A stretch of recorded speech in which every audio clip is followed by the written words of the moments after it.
Yeah, hi everybody. Dr. Jason W. Morrison, theologist, New South Wales, Australia. I've got this story for you. Hamilton woman hopes to draw attention to Jehovah Witnesses child sexual abuse allegations. Not a current story, but it's not too far back. Two-witness rule protects pedophiles. I'm sure we all agree with that. I'm getting used to having somebody to talk to, says Edith Knox of the Jehovah Witnesses friends she's made. Now, it's like I'm dead. Knox says she was disfellowshipped after bringing up how the organisation treats sexual abuse allegations. Well, that's nothing new, is it? Twice a week, Edith Knox puts a garbage bag over her large posters and carries them to a Kingdom Hall of the Jehovah Witnesses in Hamilton. Then she stands outside and makes the attendees uncomfortable. I half expected a bolt of lightning to come down and strike me dead, Edith Knox says. Usually Knox goes to the one on Delaware Avenue. That's the one she attended before last year, when she says she was booted out of the church for questioning how it handles sexual abuse claims. Knox says two witnesses abused her as a child.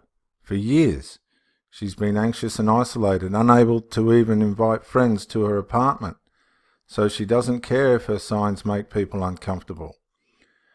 I'll walk right along so people drive by and can read it, she said. They need to. This woman's passionate, isn't she? She's been through it, see? The Hamilton woman wants to join a potential class action suit filed against the Jehovah Witness organisation. If the lawsuit is certified by an Ontario judge and goes ahead, Knox could get compensation if the class action succeeds and if she proves she was abused. Toronto lawyer Brian McFadden filed the $66 million Ontario suit in September. There is a second suit in Quebec. Now, I'll come back to this film so that I get... Oh, no, it's actually something we can read, so we'll do this now.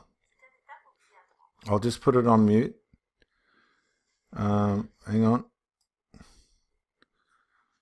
What do we got? We got a commercial. Hang on. Okay, here we go. Let's go. I didn't have any choice, so I had to meet with him face to face. I was the only woman there, obviously sitting on my little chair. And my abuser sitting close by and asked me questions. Terrible. Terrible how they handle this. He asked me, "Come on now, you're mistaken. I wasn't with me that it happened. It's impossible. Your memories are wrong." This is what they're like. "Why do you want to do this to me? You want to drag me through the mud saying I did this? Come on." Right after the committee, I went to the bathroom and I wasn't feeling well. Any wonder? I had a big headache and felt dizzy. I fainted. I fell on the ceramic in the bathroom and I was unconscious. Physically, it was very difficult.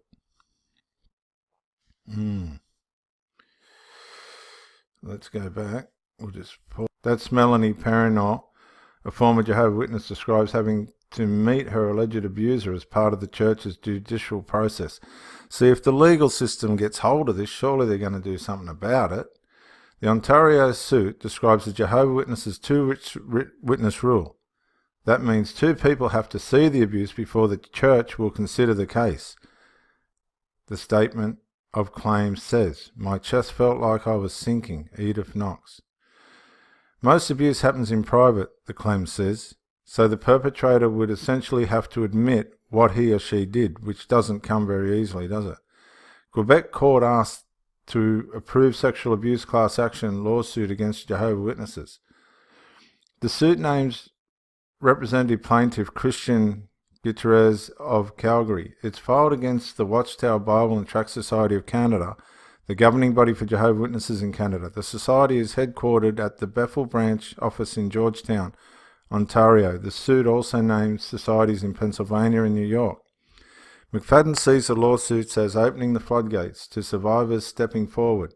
He's still gathering claimants, but we expect the numbers to be, at minimum, in the hundreds. The suit has yet to be certified and none of the claims have been proven in court. No statement of defence has been filed, but the suit is contested. Knox says a family member who belonged to the church sexually abused her as a child. She also says a church elder abused her and frightened her from age 6, which is not unusual in this movement.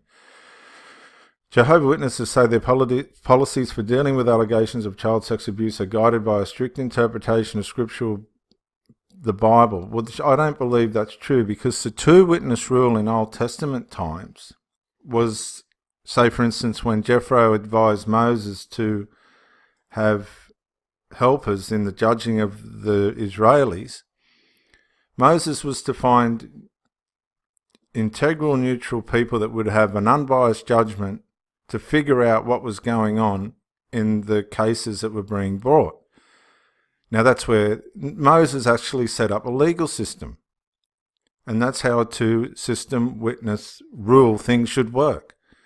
It's not about forcing an incident to have two witnesses see it happen as a way of making a judgment or a ruling on it, or even allowing it to be a case. It's a matter of having two integral people who will, with all integrity and ethics, get to the bottom of the complaint or issue in a legal and proper, justified way, serving justice. He took her outdoor knocking, she says. He told her he'd date her on one day. He touched her hair, her face, her bottom, bringing reproach on. My chest felt like I was sinking, she said, and I knew something was just bad. By the time she was a teenager, she says he was showing up at her house in Minto, NB. It frightened her so much that she asked another witness for help. She told me not to talk about it anymore because it would bring reproach on Jehovah, Knox said. It would create divisions in the congregation. Goodness me. 2016, Australia released a Royal Commission on Sexual Abuse in the Jehovah Witnesses Church. The Australian branch failed to report 1,006 cases of child sexual abuse, she reports, or the report says. Some went back more than 60 years. The Commission also found that the two-witness rule blocked 125 allegations from being heard. The church expelled 401 members after internal abuse hearings, the report says, but later welcomed back 230. 35 came back multiple times. Knox couldn't keep quiet after reading this and started asking questions. Eventually she was disfellowshipped. At a tense meeting, she said. Other members promptly shunned her. She cut hair for a living, she says, and most of her clients were Jehovah's Witnesses. Oh no, don't tell me the business went bust. Her sister didn't speak to her. When she sees former friends on the street, they look away. It's like I'm dead. I was getting used to having somebody to talk to, she said. Now it's like I'm dead. Christy Wastra spent a year writing in-depth articles on sexual abuse allegations for the United Church Observer. She has since become the magazine's managing director. Knox desired to be heard, Wastra said. It's not unusual. Mostly they wanted to be heard. She said of the people she interviewed, and they wanted to use their stories to protect any more children from being hurt. Jehovah's Witnesses abhor child abuse, a crime that sadly occurs in all sectors of society, spokesman Jonathan Ursulak told CBS News in an email statement. Any suggestion that Jehovah's Witnesses cover up child abuse is absolutely false. Well, that's a lie. Congregation elders comply with child abuse reporting laws, and parents have the absolute right to report the matter to the government authorities, Ursulak said.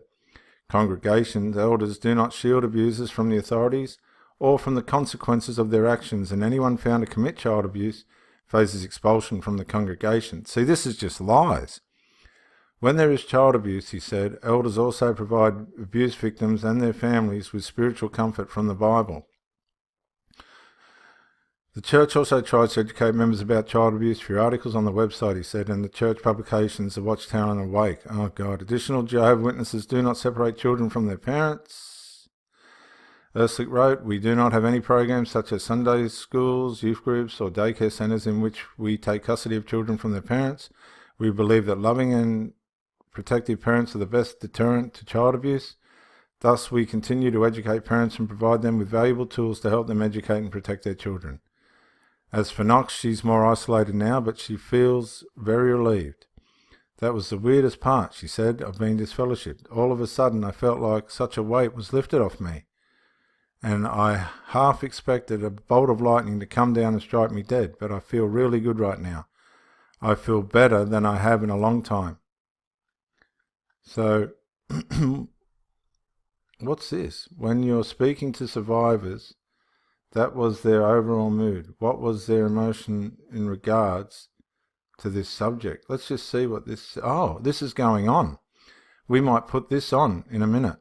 Very complex. I think mostly they wanted to be heard. One of the themes that ran through each of their interviews was they'd been silenced for so long as children and adults that they were really looking to be believed and heard.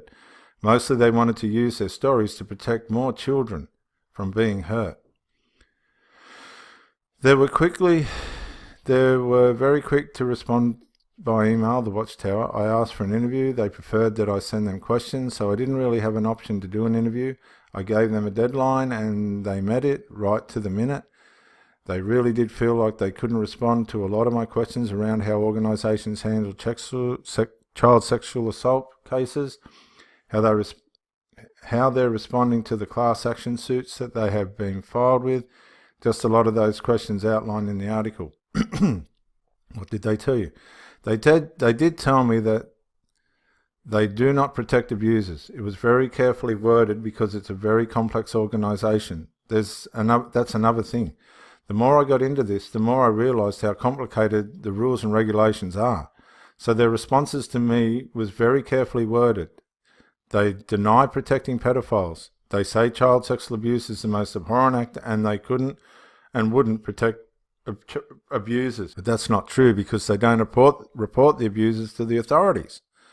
What did the survivors you interviewed want to see? Change. They just want change to the process. That's all they want. The one thing the Australian Royal Commission revealed is not 1 in 1,000 cases were reported to police or the child services. Survivors that I talked to would want all these cases brought forward to investigating officers for them to be investigated. They would want children to be believed. They would want a much different process in how these children come forward. They would like to see abusers dealt with properly and not so many of them walking the halls of the Kingdom Halls. And that was by Samantha Craggs. Good on you, Samantha. Now, I'm going to tag this on the end of this. I don't think we'll get a clear enough audio on this. So I'm going to sign off here and then I'm going to put this on the end of the video. Thank you, everybody, for listening. And get this audio. I'll just put it up now. Bye for now. Yeah, Dr. Jason Morrison, theologist again. I just want to say thank you for watching the videos and I hope you got plenty of self-rediscovery and freedom out of it. If you watched it on YouTube, please share or like, maybe even comment. If you watched it on Facebook, like, comment, share. But most of all, get out and live. This isn't a rehearsal. You've got a one-off life. Don't let your loyalty and your faithfulness blind you to the life that you should be experiencing. Till the next video, thank you for watching and bye for now.